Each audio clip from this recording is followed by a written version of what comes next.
President Joe Biden, speaking to the nation from the Oval Office Wednesday evening, framed his decision to step aside from the 2024 presidential race as a matter of saving democracy and passing the torch to a new generation.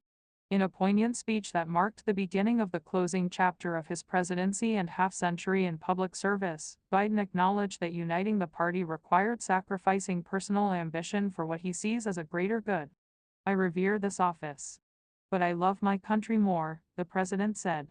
"It's been the honor of my life to serve as your president. But in defense of democracy, which is at stake, and is more important than any title, I draw strength and I find joy in working for the American people," he said. While Biden did not mention Donald Trump by name, he tried to draw a clear contrast with the former president whose ambition led him to claim victory in an election he did not win 4 years ago. "The great thing about America is here kings and dictators do not rule," Biden said. "The people do. History is in your hands. The idea of America lies in your hands." Biden is no longer the presumptive Democratic nominee trying to convince the nation that he still has the stamina and faculties to take on Trump in an election in which he warned nothing less than democracy itself is in the balance. Instead, he's now a lame duck, having thrown his political weight behind his vice president, Kamala Harris, after being convinced by fellow Democrats that he is politically incapable of seeking a second term in office. "You know, in recent weeks it's become clear to me that I need to unite my party in this critical endeavor. I believe my record as president, my leadership in the world, my vision for America's future all merited a second term," Biden said. "But nothing can come in the way of saving our democracy. That includes personal ambition. So I've decided the best way forward is to pass the torch to a new generation. It's the best way to unite our nation."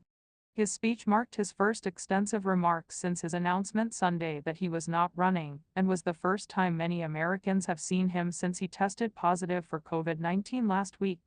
During his remarks, which lasted about 11 minutes, Biden worked to shape the first draft of his own legacy, heralding his first-term accomplishments while looking ahead to goals he hopes to achieve in his remaining months in power, including Supreme Court reform, ending the war in Gaza, upholding American alliances, and working toward his cancer-ending moonshot. He also championed his vice president, who's now taking his place on the ticket. "Harris," Biden said, "is experienced. She's tough. She's capable. She's been an incredible partner to me and a leader for our country. Now the choice is up to you, the American people," he added. Oval Office addresses have historically been serious moments for presidents to speak to the American people at times of national crisis or to make major policy announcements. It will be only the 4th time Biden has addressed the nation from the setting as president. And it's the second time in just 10 days, following Biden's remarks to the country earlier this month following the assassination attempt against Trump. He's also used the setting to speak about Hamas' attack on Israel last year, and to laud the passage of a bipartisan budget agreement.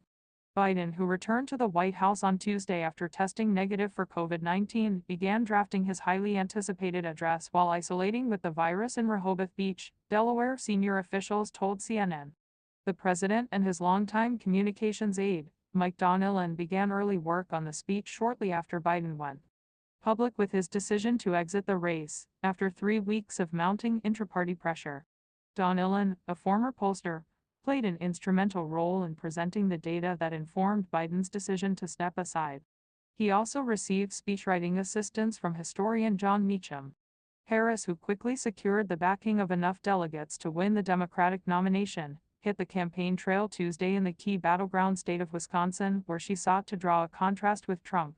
She appeared at a sorority event in Indianapolis on Wednesday, then traveled to Houston, which is where she watched Biden's remarks. The former president held his first campaign rally since Biden dropped out in North Carolina on Wednesday, attacking Harris as a radical liberal, who voters will reject in November. After Biden delivered his Oval Office speech, Trump said on social media that it was barely understandable and so bad. A CNN poll released Wednesday found no clear leader in the race between Harris and Trump, but it showed a closer contest than earlier CNN polling of the Biden-Trump matchup. The new CNN poll finds voters widely supportive of both Biden's decision to step aside and his choice to remain in office through the end of his term. But Democratic and Democratic-leaning voters are closely split over whether the next nominee should continue Biden's policies 53% or take the country in a new direction 47%. Desire for a new direction is largely concentrated among younger voters and voters of color. Biden himself is expected to turn his attention in the coming days and weeks to the legacy of his one-term presidency. But, as one source told CNN, with the decision to drop out of the 2024 race only days old, such discussions have not begun in earnest. But on Wednesday, he took the opportunity to marvel at his own uniquely American life story. It has been the privilege of my life to serve this nation for over 50 years. Nowhere else could a kid with a stutter from modest beginnings in Scranton, Pennsylvania and Claymont, Delaware one day sit behind the resolute desk in the Oval Office as President of the United States. Here I am, he added. That's what's so special about America. The president then walked out to the Rose Garden, where he addressed hundreds of White House staffers who walked over to the executive mansion to see Biden and share ice cream with him.